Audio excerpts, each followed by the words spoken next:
우리 하나님 말씀 보겠습니다. 하나님 말씀 계시록입니다. 계시록 12장 7절에서 9절 말씀 보도록 하겠습니다. 12장 7절에서 9절 말씀입니다. 다 찾았습니까? 같이 합독하도록 하겠습니다.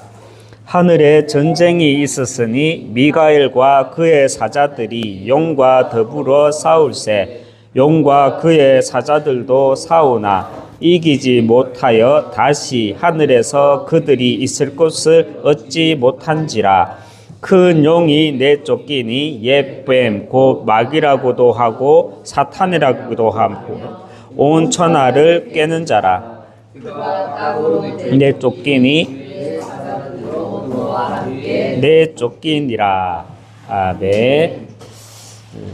우리 인사하겠습니다. 당신은 복음 회복하고 전달할 절대 제자입니다. 당신은 복음 회복하고 전달할 절대 제자입니다. 대로를 여는 하나님 나라의 망대를 내 안에 세웁시다. 대로를 여는 하나님 나라의 망대를 내 안에 세웁시다. 오늘 제목은 현실 세계와 영적 세계입니다.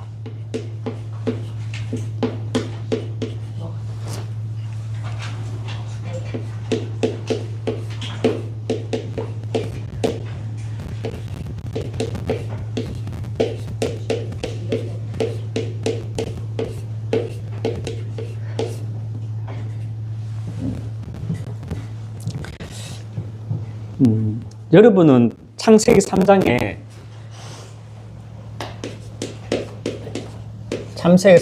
보면 참 현재 과학으로는 참 이해하기 힘든 장면이 나오죠.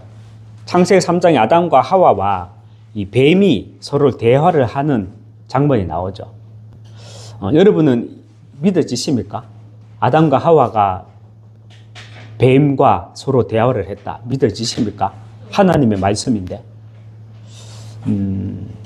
그러면 앞으로 텔레파시든 어떤 식으로든 과학과 기술로 사람과 짐승 간의 의사소통이 가능하다고 생각하십니까? 아니면 아니다 생각하십니까? 성경에 보니까 창세기 3장에 보니까요, 아담과 하와와 뱀이 서로 대화를 했어요. 지금 우리가 대화를 할 수 없잖아요. 그럼 우리가 가만히 생각해 보면 앞으로 과학기술이 발전하면 저 짐승이 텔레파시든 어떤 과학기술로 무슨 생각을 하고 있다는 건지 알 수 있을까요? 없을까요? 여러분 판단대로 한번 맡기겠어요. 그리고 창세기 6장에 보면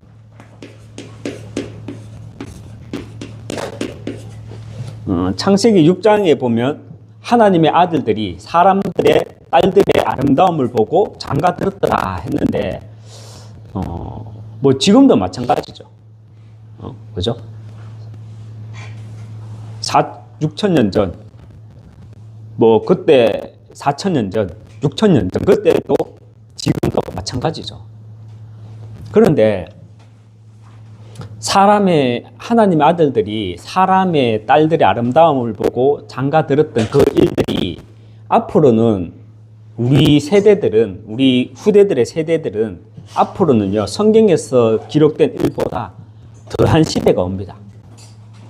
더한 시대란 과학과 기술의 발달로 로봇과 사람이 서로 대화하고 그것을 넘어서, 그죠? 결혼하는 시대가 옵니다. 결혼하는 시대. 이 시대 많은 성도들의 모습을 보면은 사실 눈에 보이는 현실 세계와 영적 세계 사이에 딱 이렇게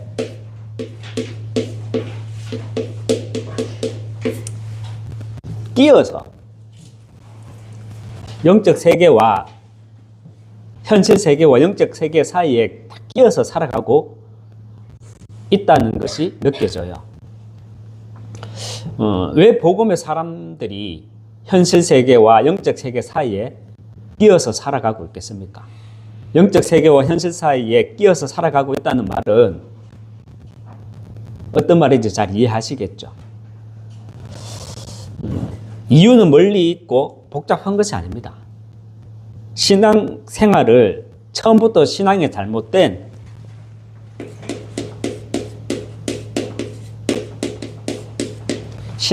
잘못된 선입견을 가지고 신앙생활을 하기 때문입니다. 신비는 나쁜 것이 아니에요.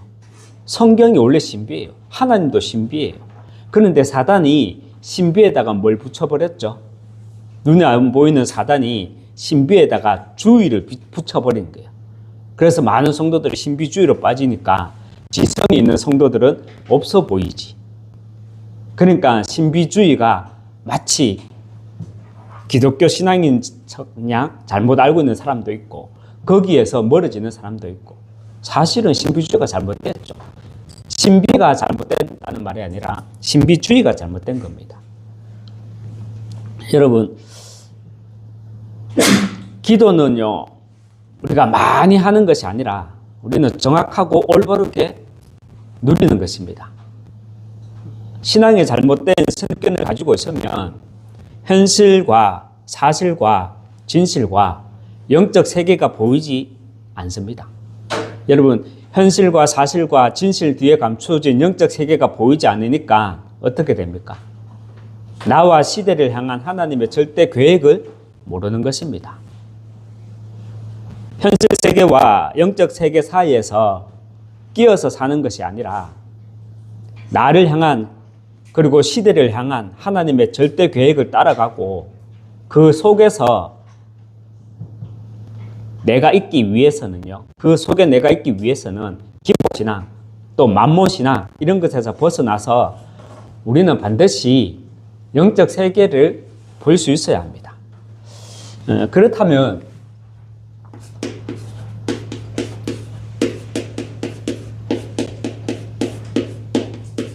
우리가 영적 세계라고 말을 하는데 영적 세계란 무엇입니까? 먼저는 영적이라는 말의 핵심이 정리되어 있어야 합니다. 영적이라는 말은 형상과 영원 이 두 단어가 핵심입니다. 형상이라는 말은 뭡니까?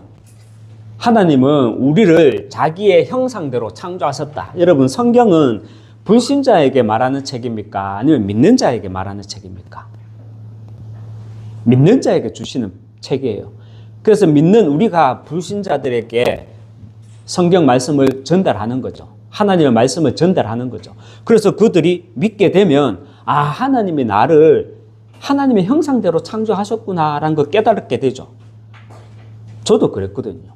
하나님의 형상대로 하나님은 나를 창조하셨다. 형상이란 말은 핵심은 우리는 어떻게 붙잡아야 되느냐. 하나님은 나를 이렇게 그리스도의 대사로 그리스도의 대리 통치자로 하나님은 나를 지은 바 하셨구나, 지으셨구나 이 사실을 볼 수 있어야 돼요. 이게 영적인 거예요. 여러분 정말 신비하지 않습니까? 아직 신비하지 않다면 계속 말씀을 들으면서 여러분들 영적 세계 속으로 들어가야 돼요. 그리고 영혼이라는 말은요,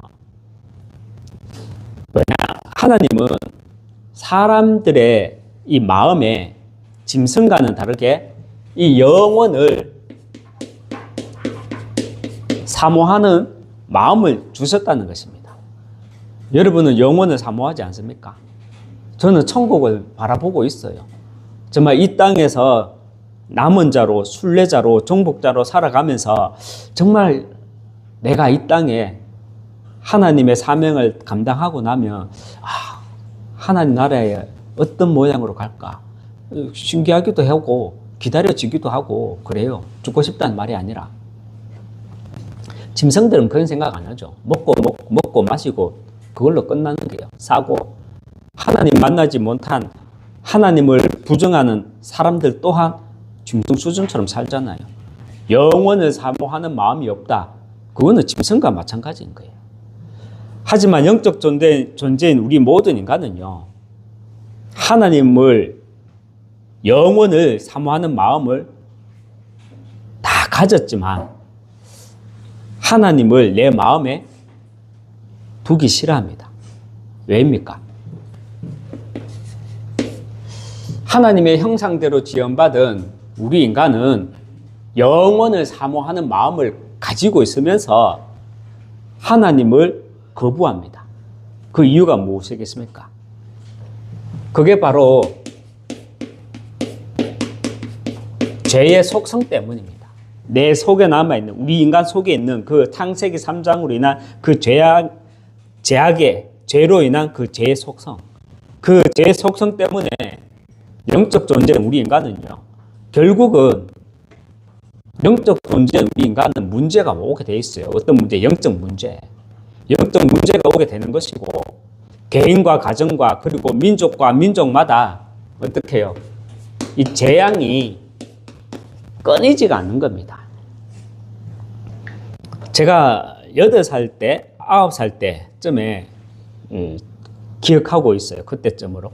당시 저희 집에 한동안 어떤 정신이 나간 미쳐버린 아주머니가 항상 밤에 8시쯤 되면, 특히 여름철에 되면, 여름에는 문 다 열어놓잖아요. 대문도 열어놓고, 이제 마루에 이제 문도 열어놓고 막 그러잖아요.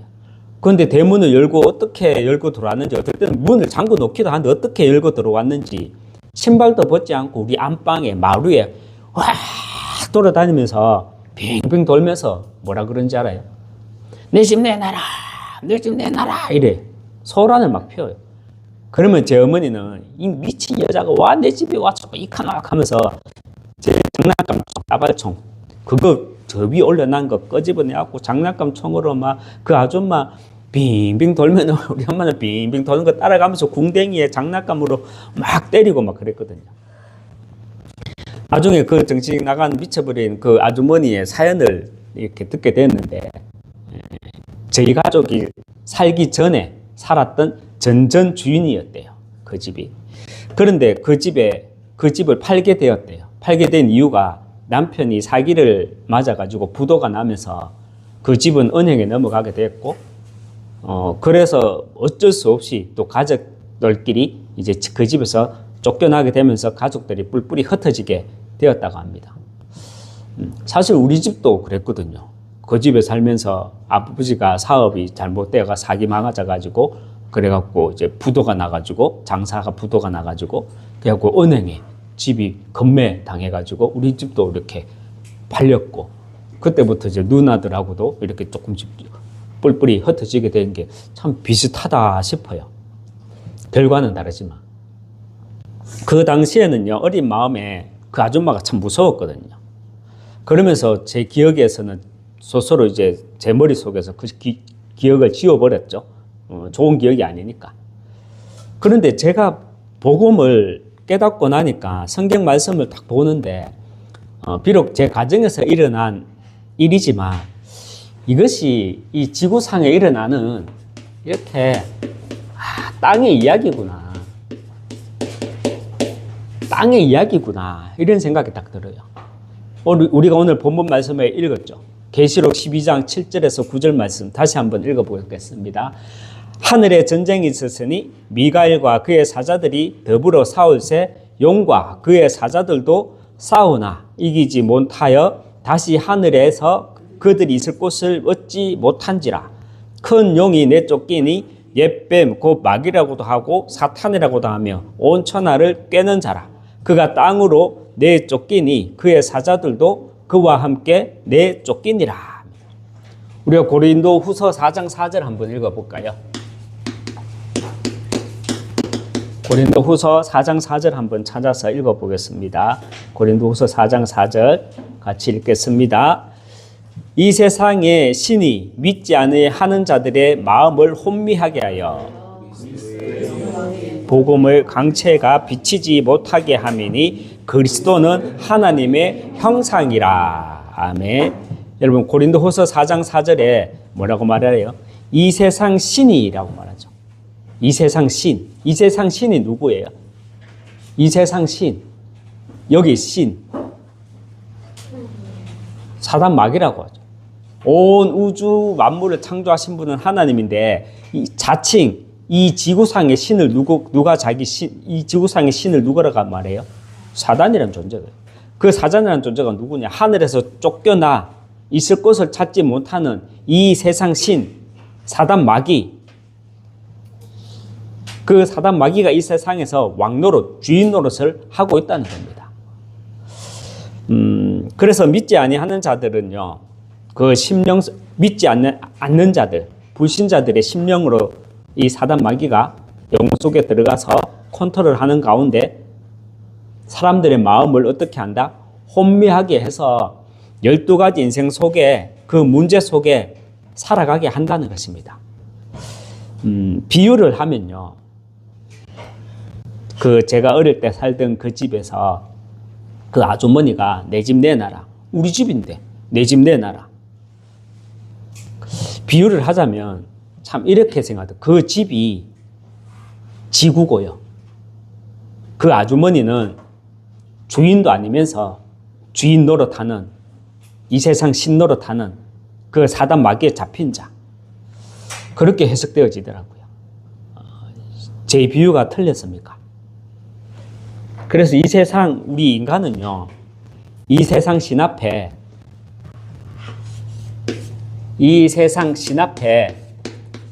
이렇게 우상 숭배하게 되면 어떻게 된다? 다 망하는 거예요. 저희 집도 거주마하고 똑같아요. 희한하게 우상 숭배하면서 제가 아침에 일어나면 보는 게 우상 앞에 제 어머니가 절하던 모습, 그것만 보던 그 당시 그 환경에서 결국은 저희 집도 사기 맞고 부도 맞고 은행에 집이 넘어가고, 그래서 가족들은 그 좁은 집에 한꺼번에 잘 데가 없으니까 공장에 기숙사에 들어가서 생활하고 이래 뿔뿔이 흩어지는 게. 여러분, 정말 우상숭배하면 망합니다. 우리 믿는 자들도 우상숭배할 수 있어요. 하나님을 올바르게 알지 못하는 그 자체가 우상이 될 수 있고 숭배가 될 수 있죠. 하지만 여호와 하나님을 섬기고 따르면 어떻게 된다 그랬습니까? 천대까지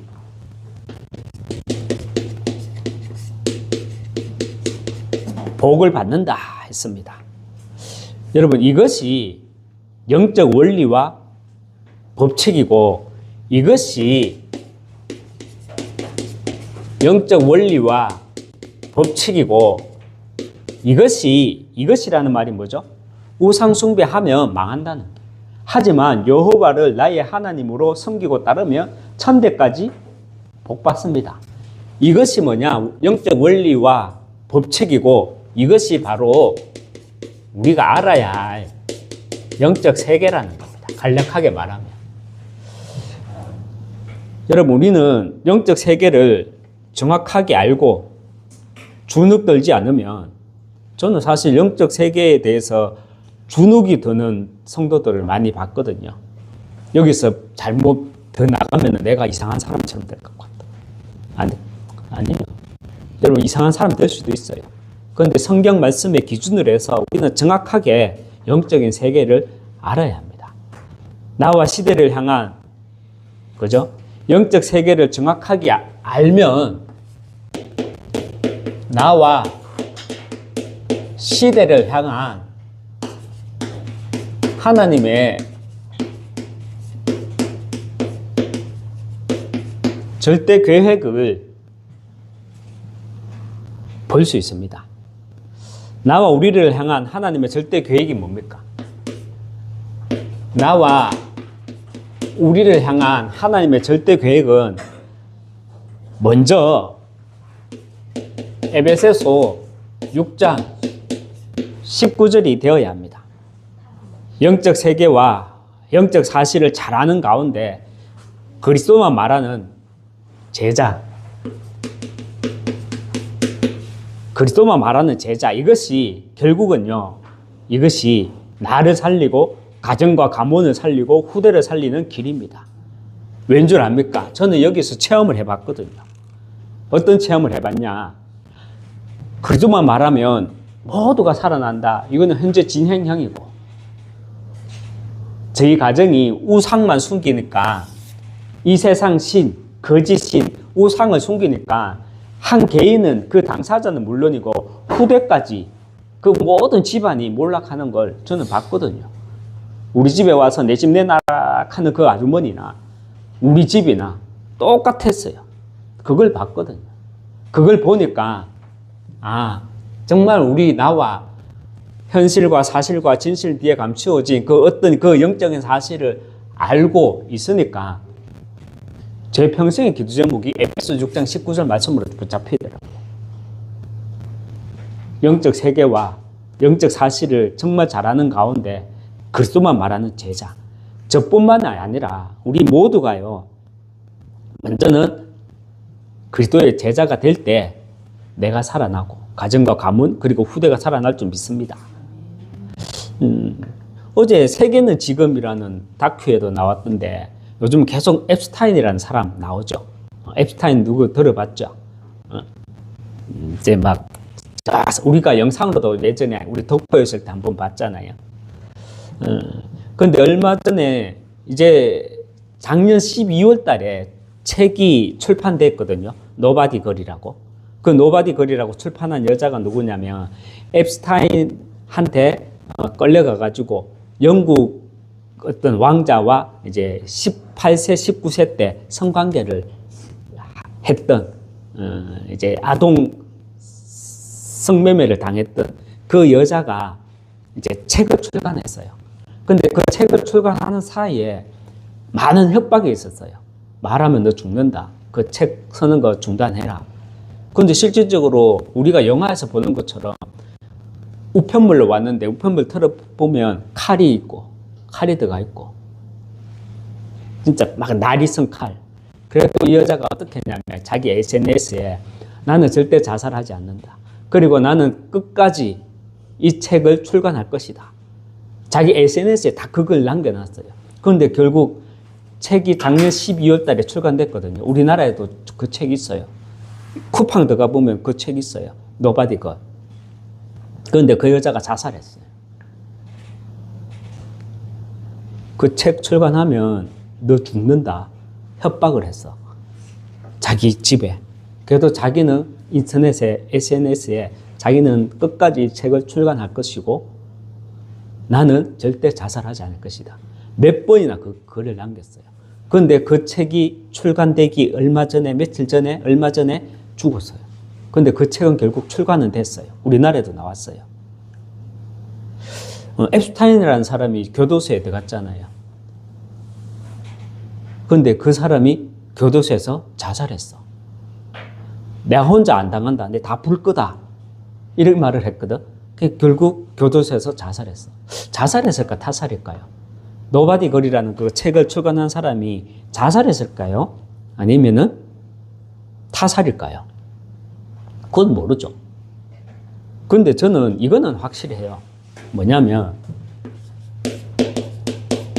창세기 1장 2절에 우리 인간의 영적 상태를 말하는 겁니다.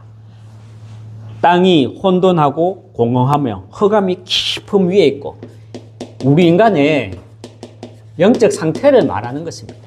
아무리 성공한 자들도 우리가 왜 창세기 3장, 창세기 6장, 창세기 11장이라고 말하잖아요. 여러분 창세기 3장, 6장, 11장만이라도 성경 읽어보십시오. 무슨 말인지. 창세기 3장은 뭡니까? 하나님 떠난 결과 영적으로 완전히 어떻게 됐다? 영적으로 죽어있는 영적인 상태를 말하잖아요. 창세기 3장의 결과 창세기 6장이 뭐예요? 네피림 문화, 사단에 잡힌, 흑암에 잡힌 네피림 문화. 예를 들면 로마 시대 보십시오. 완전 로마 네피림 문화 아닙니까? 창세기 11장이 뭐예요? 하나님을 대적하는 바벨 문화.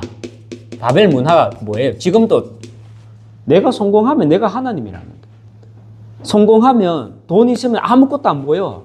성공하면 명예 있으면 출세하면 사람이 아무것도 안 보이잖아요.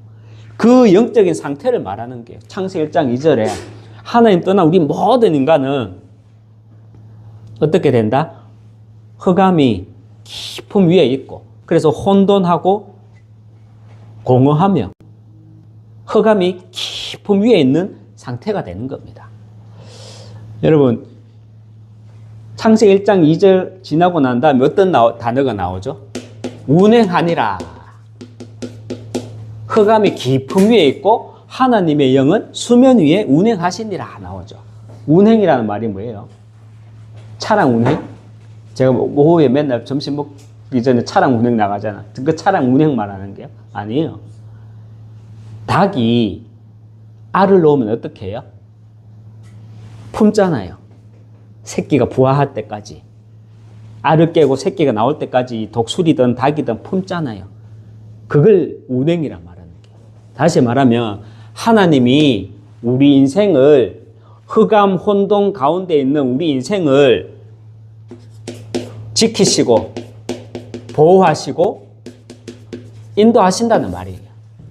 그런데 우리의 인생이 창세기 3장, 6장, 11장 속에 있으면 어떻게 되느냐? 성공한 자든 성공하지 못한 자든 창세기 3장, 6장, 11장 이 상태 속에 있을 수밖에 없다는 거예요. 사람들은 안 믿었거든. 제가 수요 예배 때, 하나교회 있을 때, 수요 예배 때 지금부터 한 5년 전에 제가 앱스타인 영상을 틀어놓고 거기에 빌 게이츠다, 아인슈타인이 아니라 아니에요. 빌 게이츠다, 누구 지금 유명한 미국에서 심지어는 스티븐 호킹 박사, 빌 클린턴은 물론이고 또 빌 게이츠도 물론이고 다 이랬거든. 들어오는 뭐 소리가 뭔지 알아요? 저 뭐 유튜브에 돌아다니는 저 이상한 영상 보고 저 설교 시간에 저 튼다. 완전 이게 안 믿어. 원래 어릴 때부터 교회 다녀서 그런가 안 믿어. 저는 어릴 때부터 교회 안 다니고 흑암 구두기에 있어가지고 단어는 몰랐지만 창세기 3장, 6장, 11장이 어떤 건지 알거든. 있어서 그러는가 분별이 돼요. 아, 이거는 진짜 맞다. 성공자든 출세자든 살아가는 거는 다 똑같거든. 우리가 237 나락하지만 살아가는 건 다 똑같잖아요. 그런데 우리가 순진하게 어떻게 착각을 하느냐. 나보다 잘난 사람은 우리의 수준하고 다를 거라 생각하지만 나보다 잘난 사람이 더 추해요. 여러분, 우리가 영적 세계를 정확하게 모르면 나의 그리고 시대를 향한 하나님의 절대 계획은 모릅니다. 나를 향한 하나님의 절대 계획은 뭘까요? 이런 현장 속에서 내가 그리스도만 말하는 제자로 하나님은 나를 부르셨고 그 계획을 가지고 계시다는 겁니다. 그리고 시대를 향한 우리가 영적 세계를 정확하게 알면 시대를 향한 하나님의 절대 계획이 보입니다. 여러분, 시대를 향한 하나님의 절대 계획이 뭘까요? 나를 향한 하나님의 절대 계획은 그리스도의 대사라면 이 시대를 향한 하나님의 절대 계획이 보인다니까요. 이거는 말씀 흐름이 보인다는 게 아니라 물론 말씀 흐름 속에서 보이는 거지만 그 시대를 향한 하나님의 절대 계획은 237 스밋 치유라는 이 세 가지 뜰이 하나님이 이 시대를 향한 절대 계획이구나. 이것이 보입니다. 여러분, 창세기 6장 2절에 조금 전에 서론에도 말씀했지만 창세기 6장 2절에 하나님의 아들들이 사람들의 딸들의 아름다움을 보고 자기들이 좋아하는 모든 여자를 아내로 삼는지라. 이 네피림, 그리고 이 네피림 문화, 단순히 신자와 성도들과 불신자들과 결혼했다라는 말이 아니죠.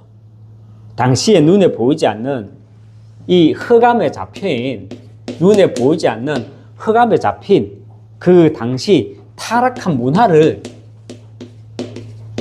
이 타락한 문화를 상징하는 말입니다. 상징적으로 말씀하고 있는 것입니다. 그래서 영적 흐름 속에서 이 말씀을 지금 어떻게 적용하면, 여러분에게 적용하면 이 말씀이 어떻게 들리십니까? 하나님의 아들들이 뭐 스티븐 잡스, 일론 머스크처럼 사단에 잡힌 자들로 인해 가지고 만들어진 그 인공지능 로봇, 그 인공지능 로봇의 아름다움을 보고 장가들고 시집 들었더라. 이 말이 여러분에게는 어떻게 들리십니까? 성경을 업무론, 성경을 업무론적으로 해석하는 것처럼 들리십니까? 아니면 사단이 업무론이고 또 3단체 이런 것들이 업무론으로만 들리십니까? 여러분, 사실 지금 이 시대는 우리가 정확하게 알아야 될 게, 사실 이 시대는요, 가짜 뉴스도 많아요. 그리고 업무론도 많은 시대입니다. 하지만 우리는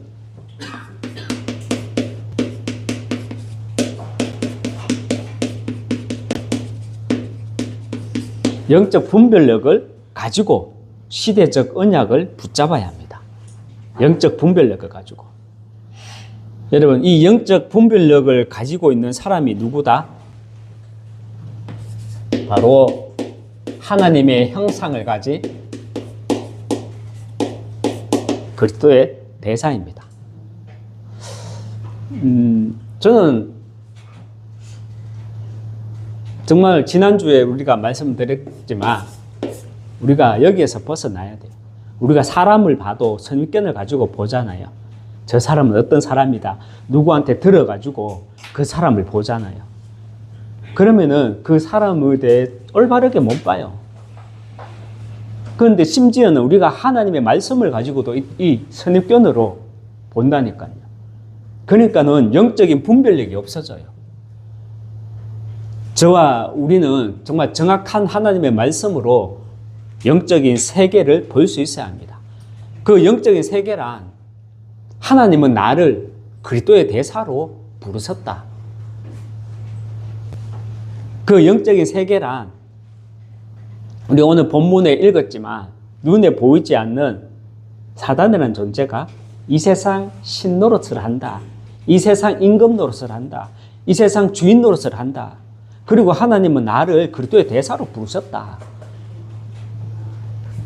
그래서 우리는 이 땅의 이야기 속에서 우리는 하나님의 이야기, 복음의 이야기를 하는 자들이다. 그게 우리는요, 영적 세계. 그 영적 세계를 정확하게 알아야 나와 시대를 향한 하나님의 절대 계획이 보인다니까요. 그런 사람은 우리는 누구다? 아무나 보고 저는 그렇게 말하고 싶지 않아요. 그리스도의 대사, 그리스도의 대사입니다. 그리스도의 대사라면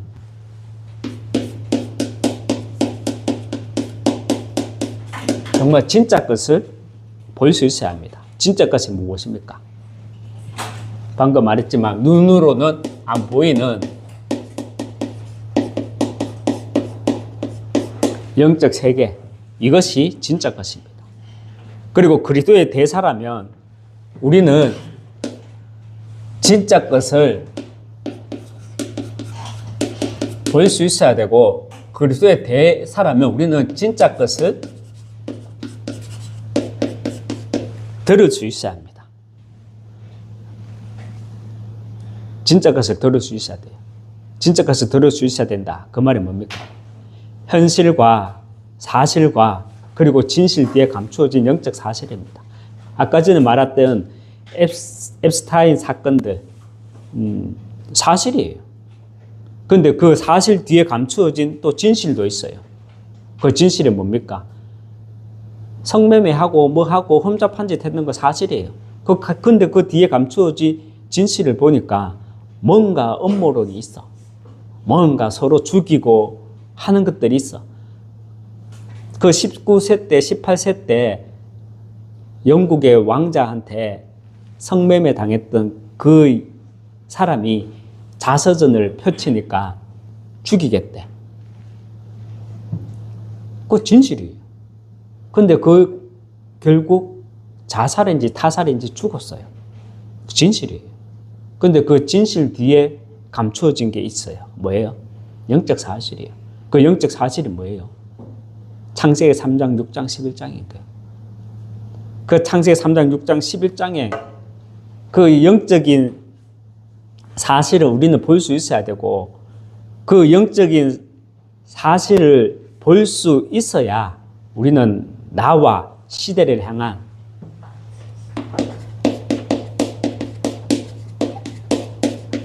하나님의 절대 계획을 들을 수 있습니다. 그냥 세 가지 뜰, 237 지우 서밋 하니까 그냥 우 따라가는 사람이 있어요. 그런데 실제로 이것을 하나님의 음성으로, 이 시대에 나와 우리를 향한 하나님의 음성으로 듣는 사람이 있습니다. 그 사람이 그리스도의 대사입니다. 그리고 우리는 진짜 것을 말할 수 있어야 합니다. 우리는 진짜 것을 볼 수 있어야 하고, 진짜 것을 들을 수 있어야 하고, 진짜 것을 말할 수 있어야 합니다. 그 진짜 것을 말할 수 있어야 한다. 그게 바로 우리는요, 그리스도를 올바르게 전달할 수 있어야 합니다. 오늘 제목은 현실 세계, 영적 세계입니다. 그런데 이 시대 많은 성도들이 현실 세계와 영적 세계에 끼어서 살아가고 있습니다. 그래서 세상 앞에 조금 더 솔직하게 말하면 나보다 조금 수준이 있는 사람들 앞에 가면 복음 얘기 못해요. 나보다 수준이 낮거나 나하고 좀 만만하다 싶은 사람한테는 복음 얘기 잘해요. 근데 나보다 좀 수준이 있다 싶으면 복음 얘기 못한다니까. 왜 그런 줄 아십니까? 끼어갖고 살고 있기 때문에. 끼어서 살고 있기 때문에 교회에서 듣는 복음, 교회에서 서로 포럼하는 복음, 현장에서는 말 못해요.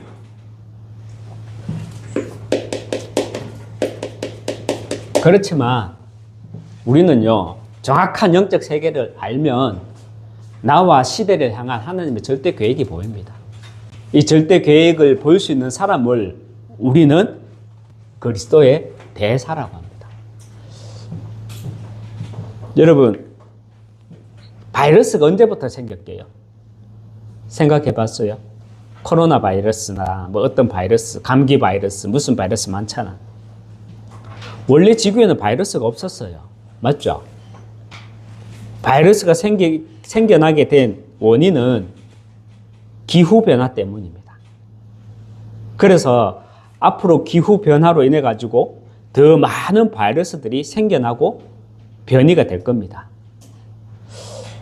그렇다면 언제부터 기후변화가 일어나기 시작하였습니까? 하나님이 태초에 천지를 창조하시니라. 그때는 바이러스 없었어요. 창조 안 했어요, 하나님. 그런데 이 바이러스는 기후변화로 인해서 바이러스가 생겨나게 되었는데, 이 기후변화가 언제부터 시작되었냐고. 산업화가 되면서 시작되었습니까? 창세기 6장부터. 창세기 6장, 네피림 시대의 결과, 창세기 9장, 하나님은 노아 홍수로 심판을 하시잖아요. 그 사건을 인해서 기후변화가 일어나기 시작했습니다. 그래서 우리가 여기서 봐야 될 게, 인간이 타락하게 되면, 하나님의 사람이 타락하게 되면 어떻게 된다? 자연 만물도 다 타락하게 되는 겁니다. 특별히 내가 타락하게 되면 모두가 타락하게 되고요. 이 세상이 타락하게 되는 겁니다. 그래서 하나님이 주신 복을 가지고, 하나님이 저와 여러분에게 주신 복, 여러분 새해 복 많이 받으십시오. 이제 교회 가잖아요. 고향으로 가잖아요. 물론 우리가 그렇게 인사는 할 수 있지만, 같은 말이지만 우리가 가지고 있는 그 복이라는 그 글자 안에 내포된 우리의 신앙은 분명히 있어야 됩니다. 그 복이 뭐예요? 하나님이 그들에게 복을 주시며, 하나님이 우리에게 그리스도 안에 있는 참 생명을 주신 거예요. 그래서 하나님은 저와 여러분을 그리스도의 대사로 부르셨다는 거예요. 원래 것으로 회복하고 돌아오게 하라는 거예요. 정복하고 다스려라. 원래 것으로 돌아오게 만드는 그리스도의 생명을 가지고 전도와 선교 속에 내가 있는 것, 이것이 나와 이 시대를 향한 하나님의 절대 계획입니다. 아이고, 요 조그만 교회에서 요 몇 명 모였다고 뭐 가족 빼면은 몇 명 안 되는데 여기서 무슨 237 하냐? 할 수 있다니까. 제가 요번에 사실 담임 목사님한테 또 이제 어떻게 인도받고 있다라고 이제 하나교회 담임 목사님, 제 담임 목사님은 아니네요, 이제. 하나교회 담임 목사님한테 딱 보내면서 제가 밑에 하나 딱 했는 게 내용이 뭐냐면, 월화수목금 이렇게 현장 갑니다. 현장으로 인도받으려고 합니다. 기도해 주십시오 하면서 뭐 알아들으실지 못 알아들을지는 모르겠는데 딱 한 게 뭐냐면, 나는 행복하다. 아이고, 저 거제 면에, 아이고, 저 어디 면에, 아이고, 저 어디 병원에 혼자 전도지 들고 간다네. 아이고, 아이고, 이렇게 보일 수 있겠죠. 글자만 보면. 그런데 저는 행복합니다. 행복이라는 단어는 안 썼지만 뭐라고 썼냐면 사실은 하나님의 역사를 본 사람과 하나님의 역사를 보지 못한 사람은 현장에 나가면 다르다. 저는 그 말을 보내드렸거든요. 뭐 알아들으실지 못 알아들을지 모르겠지만. 결론 부분에서 우리가 말씀드리는 건 뭐냐면, 하나님은 우리에게 이런 복을 주셨다는 거예요. 몇 명 모였다, 이게 복이 아니라는 거예요. 우리에게 전도와 선교할 수 있는 그 말씀과 힘을 주셨다는 게, 그게 우리에게 주신 복인 거예요. 여러분, 새해 복 더욱더 많이 누리시기 바랍니다. 그래서 하나님은요, 우리는 운행하시느라 혼돈, 흑암, 공허 속에 있는 이 땅에 그 수면 위에 하나님이 운행하시니라. 흑암, 혼돈, 공허 속에 있는 이 땅 위에 하나님은 내 영혼에 운행하실 줄 믿습니다. 운행하십니다. 그 말이 뭐냐? 다시 말하면 하나님이 나를 지키시고 보호하시고 인도하신다. 저와 여러분이 분명히 하나님의 역사를 써나가는 제자와 또 렘넌트 후대 되시기 주님의 이름으로 축원합니다. 하나님 아버지 감사합니다. 실제 신앙생활을 하고 있지만, 교회를 다니고 있지만,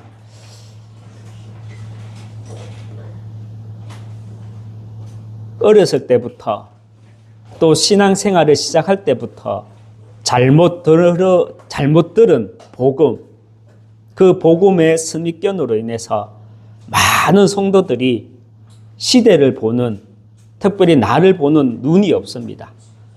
예수 믿고 잘 사는 게 나를 보고, 예수 믿고 잘 사는 게 우리 후대들의 복이 아니라 정말 하나님이 나를 통해, 하나님이 우리를 통해, 이 시대를 통해 하시고자 하는 일이 무엇인지를 볼 수 있는 그 영안이 열려야 하는데, 그 영안이 열리지 않는 이유가 먼저는 신앙의 잘못된 선입견으로 인해서 영적인 세계와 영적인 사실을 보지 못하고 있기 때문입니다.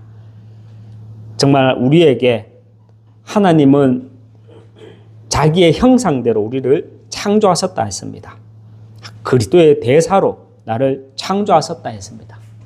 정말 영적인 세계를 잘 아는 가운데 나와 시대를 향한 하나님의 절대 계획을 가진 그리스도의 대사로 진짜 것을 보고 진짜 것을 듣고 진짜 것을 말하는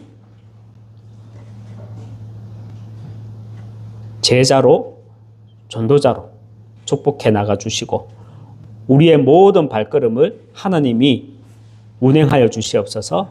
지키시고 보호하시고 인도하여 주시옵소서.